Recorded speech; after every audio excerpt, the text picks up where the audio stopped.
keeping the borders open so ISIS can come in and shake our hands. And there's no real threat, despite the fact they keep raising the terror alert and freaking everyone out while keeping the borders open. Or, oh, Ebola's fine, except for the fact that the CDC director says he wants everyone to be scared, and that is a major crisis, and top scientists are saying it could be a pandemic. So what is it? You know, that's the whole thing. We've reached these conclusions time and time again, and they're all bad. There's no good answer. The mainstream media acts like it's a debate. Should we be concerned? Should we close off travel? There is no debate. The answer is obvious.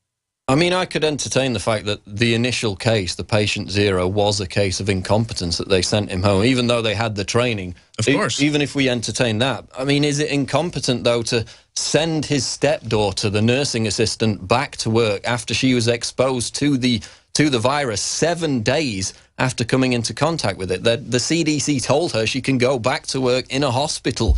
I mean, that goes beyond incompetence. But why are we surprised there was a patient 0 to begin with?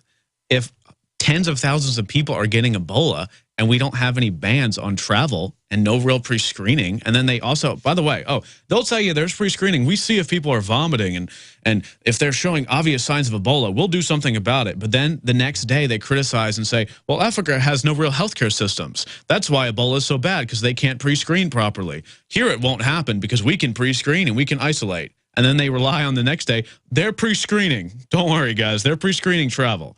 So it's a total facade. And then we wonder why there's a patient with Ebola in the United States. There's going to be more. There's no question. They're going to fly over here because it's an incubation period of, 21 days. They're going to fly over here, and there's going to be multiple Ebola cases unless they shut something down. But that's probably not going to happen until more outrage happens. That's why the media, it's so funny. It's a debate. There's no debate. But we should not be surprised when there's patient 500. We should not be surprised because they're not doing anything about it. And I mean, again, it goes back, we're told that people can only infect other people if they have the symptoms, if they're showing symptoms. Yet we have an article that was published in The Lancet from 14 years ago, which said that people even without Ebola symptoms who have contracted the virus can infect others. So everything that we're being told by the CDC now is being disproven by studies that occurred as much as 14 years ago. And they don't even really know. They don't even care. But they care enough to remove information from official websites like the Public Health Agency of Canada, who said it was probably airborne. It was strongly suspected it had gone airborne. They removed the information. So it's about controlling information, not controlling the disease, and that's a big threat. I've read the interviews with top medical experts where they say the sweat on your hand is enough to transfer it. And just going on, holding onto a railing or something, that sweat can sit there for a long period of time, and the virus can stay alive for very long periods of time, depending on the weather, depending on numerous things. So it is a real issue. There's no question. You know, it's not like it's something like the flu, which could spread much more quickly, but is much less deadly. But that's the whole issue, is that Ebola is more deadly. But many of us know this.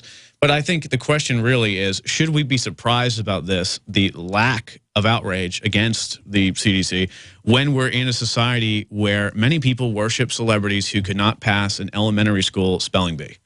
I mean, is that the issue? Is it just that people don't care enough? Is that really what it is? They don't know the actual science. They don't know what's going on. And I also want to talk about the fact that no one's warning people. I mean, we can talk about it when we come back a little. We'll get into a little bit right now. No one's warning people about how they can prepare themselves.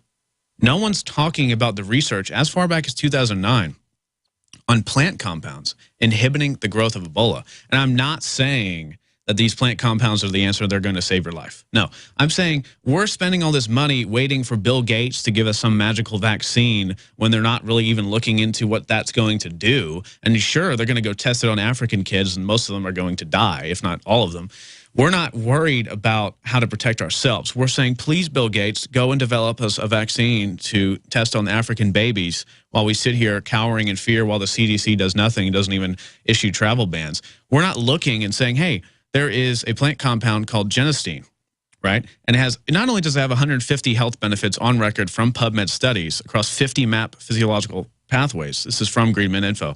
But they found through the Archives of Virology from the UT Medical Branch right around here, down the corner, that the plant compound, when compiled with this drug, it actually had, through treating animals, the inhibitor. It led to a significant increase in survival and other signs of this disease.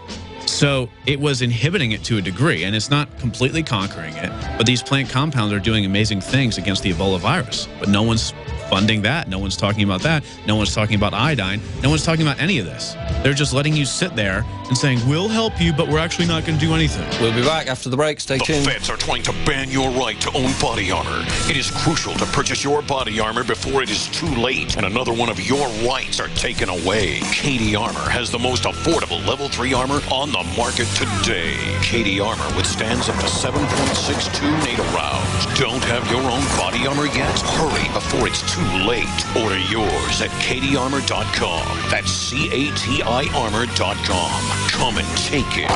Get some. Listen up, all you preppers and survival enthusiasts. Sigma 3 Survival School has a brand new survival instructor training program that will teach you everything you need to know about survival, and then license you to teach our survival programs so you can make a substantial profit from it. If you have always wanted to learn to be completely self-reliant and would like to make money at it, then check out Sigma 3 Survival School Survival Instructor Program at survivalschool.us or call 479-561-3886 today. You've heard about the essential qualities of iodine when it comes to your well-being, and you've read the opinions of top experts regarding this good member of the halogen family. Still, reports indicate that iodine is absent in sufficient amounts from the daily lives of countless people worldwide. Now, our extra-strength new nascent iodine formula is here, Survival Shield X2, leading the way into the next generation of super high-quality nascent iodine. InfoWars Life Survival Shield X2 is derived from 200+ million-year-old salt solutions found more than 7,000 feet below the Earth's surface. The result is a unique nascent iodine that is both concentrated and free of unwanted additives, genetically modified ingredients, and completely vegan. We even pre-screen our Survival Shield X2 iodine for radiation. Pure, clean, and sourced from deep within the Earth, X2 nascent iodine is available exclusively at InfoWarsLife.com, InfoWarsStore.com, or call 1-888-253-3139. If you have candida overgrowth, just taking antifungal agents or starving yourself of sweets does not address the cause. Candida overgrowth is the result of a toxic, damaged, acidic, low oxygen, and inflamed tissue environment. The goal should be to remove the toxins, heal damaged tissues, restore healthy pH, eliminate inflammation, and feed beneficial bacteria. Previous usage of antibiotics or steroids or exposure to mercury or other toxins can damage many cells in the GI tract and body that make you prone to candida overgrowth. Removing toxins and healing tissues should be the goal. One World Whey is a whey protein food that supports detoxification, repair of tissues, and elimination of inflammation, healthy pH, and growth of beneficial bacteria. One World Whey is duly reformulated to be higher in protein and lower in carbohydrate. We believe One World Whey is an excellent food to support your efforts to create a healthy internal body environment. Call 888-988-3325 or visit oneworldwhey.com. That's oneworld.com. Are you happy doing your laundry with perfume detergents that irritate your skin? Are you happy washing your hands with stinking fragrances that gives your skin rashes? Are you happy paying new, higher prices for smaller boxes? Find your happiness today with our 1 to 4 year supply of pure soaps or our 1 to 2 month sampler with bar soap, shampoo, laundry, and dish soap at 5starsoap.com. You deserve the best. Happiness is 5starsoap.com. This is an alert. If your business or church is building this year, you're about to pay more than you should. And this could mean thousands of dollars more for your office, retail space, church, or warehouse. A General Steel building can save you as much as half the cost and time of similar conventional construction. And we're offering rebates of up to $20,000 to help you build today. Call General Steel for free information that could save you thousands. Call 866-91-STEEL. 866-91-STEEL. That's 866-917-8335. You've got it. This transmission is coming to you.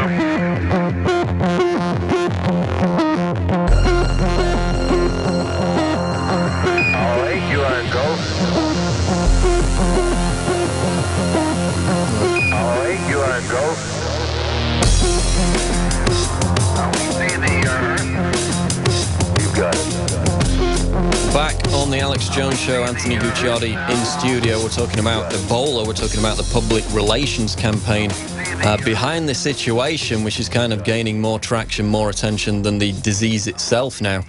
And I mean, the question we're going to ask is, when are people going to draw a line in the sand? When are they going to bang on the doors of the CDC? When are they going to freak out about this? I mean, Anthony, in a moment, is going to talk about what he saw during Hurricane Sandy, where, of course, you know, a huge amount of the population there in New York was basically crippled. They were cut off from all their electronic devices. They couldn't charge their iPhones, God forbid.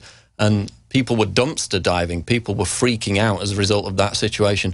What would it take for this Ebola crisis to generate that same level of hysteria, Anthony?